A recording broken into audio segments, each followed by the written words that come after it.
jërë ngeen jëf mbokk yi di rafetlu lu baax a baax ànd beeg seen télévision Leral TV Leral point net télévision bi ngeen taamu day nag jàmm seen grand reportage ñu koy def talaata bu jot te ji nag grand reportage bi dañ koy jagleel li nga xamante ne moo di mbirum njàng ak njàngale mi rawatina wàllug école bi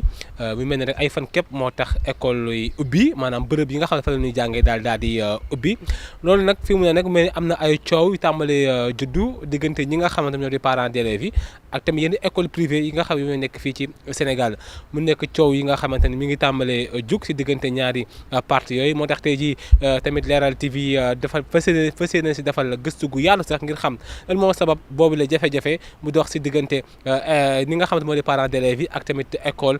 privée yi. léegi lay doon nees kis ma ànd ak sama cameraman Ababacar ñu ànd gëstu wan leen li nga xamante ne moo di jafe-jafe bu dox si diggante parents d'élèves yi ak école privée yi si Leral TV seen grand reportage jërë ngeen jëf.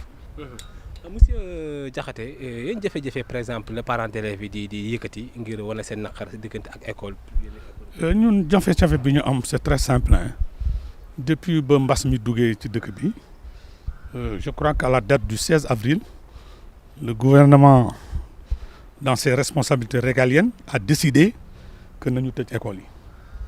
bu ñu tëjee école yi demandé nañu par la suite école yi ñuy def ay cours en ligne. Il se trouve que ñun suñu école bi nga xam ne moom la ñu amal affaire di école Dior moom masul def cours en ligne ba ni école yi reprendre au mois de juin ñu yegg si rek mu balancer ñu ay factures relativement à des périodes yoo xam ne suñu doom jànguñu ñu ne duñ ko fay booba le 2 juin ñu ngi nekkoon en classe d'examen ñoom la concerné woon tey jii nag les classes intermédiaires war a ubbi le 12 il reprend la même chose lii daal moo ñu booleeg moom te ñun jàpp nañu ne contrat bi ñu lii ak moom dafay exécuter contrat bi ñun tam nous exécutons. man la madame Mbodj parent d'élèves école Dior suñu doom yi ñoo nekk fii ci école bi doon jàng ni après ñu indi leen ay problème ci affaire paiement yoo xam ne jànguñu ko. def ñu jox ñu leen sax ay cours yoo xam ne à domicile la te par rapport ak yeneen écoles yi ñu ngi koy def ñoom defuñu ci benn loo xam ni mën nañu kii dañu mujj renforcer ku ciy def examen comme man élève bi ma ci am dafay def examen dama obligé woon renforcer professeurs yi koy def à domicile te ñoom gisuñu ba pare bëgg ñu taxawu pour affaire fay bi du force te subventionné nañ leen. loolu lañ xamul lu muy nuróol ba xam fii dafa amul yoon wala daal loolu moo ñu jaaxal ci moom. lu ngeen xaar kon si ñoom par exemple li nga xam ne ñoom ngeen di xaar si ñoom. ñun xamal nañ ko li ñu bëgg ah ñun nee nañ ko du ñu fay tey du ñu fay ëllëg léegi nag comme dëkk bi dëkku yoon la kenn moomul sa bopp moom éducation bi nga xam ne mu ngi ciy yëngu relève n'est-ce pas du ministère de l'éducation nationale. Nous pensons que le ministère de national war na jël ce dossier là en charge. def li mu war a def te du moom rek parce que Dior évoluant dans le privé dafay jaay ce qu'on appelle un savoir te kuy jaay savoir tu entres dans l'acte de tu accomplis un acte de commerce. Ça veut dire que le ministère du commerce également est interpellé en ce sens que dans un domaine qui lui appartient auquel il répond en tout cas il y a des acteurs qui sont en conflit. Quelqu'un qui devait fournir un service en contrepartie d'un paiement ne l'a pas fourni et exige un paiement. Le ministère du Commerce aussi, il me semble qu'il doit être interpellé. ñu yor ay doom bëgg leen a jàngaloo ñun bu ñu sañal ñu jàng te moom comme que def nañu forcing bi léegi ñun dañu préférer sax bu fekkee ni demee na noonu dañuy jël suñuy doom yóbbu leen ci yeneen école ak lu mu sori école yu baax yee ngi fi mais dafa sori rek moo tax. te suñu doom yi bëgg école Dior ndax fi la ñuy juddoo. On ne paiera pas pour le moment ce qu'on peut dire on n'envisage même pas de payer. bu fekkee ne xale yi nag léegi par rapport ak xale yi ñàngu. on va assumer parce que c'est trop facile. Cette dame là enfin cette école là qui exerce ici depuis 37 ans qui fait partie des écoles reconnues donc ça veut dire quoi chaque année. on lui donne une subvention. La subvention, c'est quoi? C'est nos impôts à nous. Pendant 37 ans, tu exerces les impôts, ça multiplié par ce qu'on lui donne. Même si on lui donnait, par exemple, 3 millions. Tu le 37 ans, par 3 millions. C'est un événement exceptionnel. Il va nous transférer tous ces problèmes de gestion. Non, ce n'est pas possible. Je dois dire également que l'école privée est une entreprise. En tant qu'entreprise, il y a des obligations qu'il faut respecter. Dans le cahier de charge d'une école privée, à tout moment, tu dois assurer un salaire minimum de 3 mois. Ça veut dire que si il respectait ces règles de gestion-là, elle n'en serait pas là. Si l'État, ou en tout cas ces démembrements de l'État également, faisaient leur travail de contrôle, on n'en serait pas là. Donc il y a 1000 raisons qui font que nous, on ne paye pas et on ne payera pas. Madame Mbodj, bu fekkee am nga message booy lancé état du Sénégal particulièrement ministère de l'éducation nationale ngir problème bi daal mën a saafara. waaw ndaxte état bi dafa mel ni moom dafa taxaw di seetaan ndax ni mu defee démb directeur bi li mu wax noonu porter plainte c'est la dernière des choses porter plainte kañ du ci am loolu moom ministre bi bu waxul xëy na président bi lii du ko ñàkk a yëg dina ci wax dara ñu ngi déglu nag fii ak d'ici après demain rek la xale yi war a jàngi xëy na dinañ ci am solution mais fay bi moom c'est pas normal da ngay gis koo xam ne père de famille yore na ñetti xale loolu ñu bëgg leen a kiyal seen 3 mois dafay metti moom pandémie bi ni mu méttee ci moom la méttee ci parents d'élèves yi. d'abord sëñ mi ba léegi mbokk yi yéen a ngi seen grand reportage jóge di parents d'élèves yi ak tamit li nga xamante ne moo di école privée yi jëm ci école bi ma jàkkaarloog benn ndongo daara sëñ bi est-ce que mën nga présenter wu. bon maa ngi tudd Djibril Fall di élève fi ñuy wax LSMC lycée Sergent Malamine Camara en classe de terminale. Bon donc école bi école publique la de école privée mais bon donc j'ai entendu parler de ce problème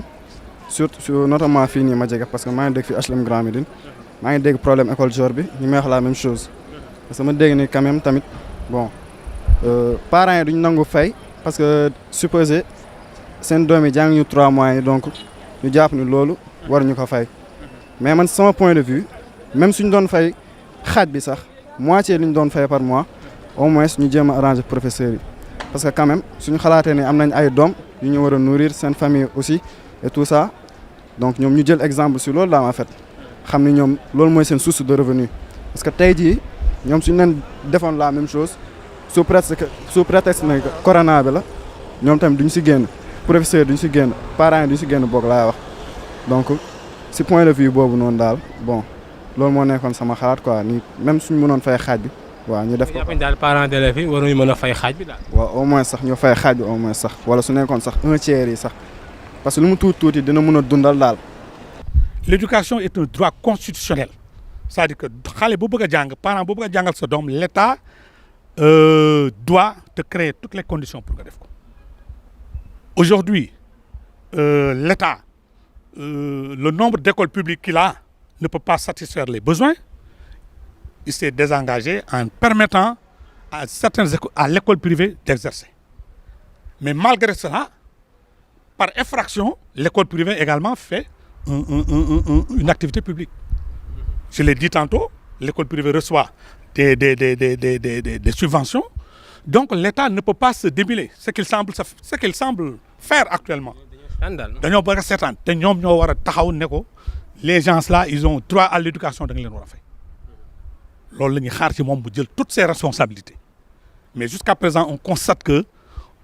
il tourne en rond. dégg ministre de l'éducation nationale ni mu ne parents d'élèves porter plainte. Non le ministre enfin je n'ose pas dire j'ai beaucoup de respect pour sa posture mais li mu wax c'est pas cohérent yow naka nga ne nit un secteur boo xam ne yaa koy coiffé tu reconnais que kuy exercer ci secteur boobu def na faute li mu def c'est pas normal gars yi waruñu fay au lieu que nga contraindre ko mu fay nga ne non parents yi nañ porter plainte mais loolu li mu ñu bëgg a def loolu ñu ko nangu parce que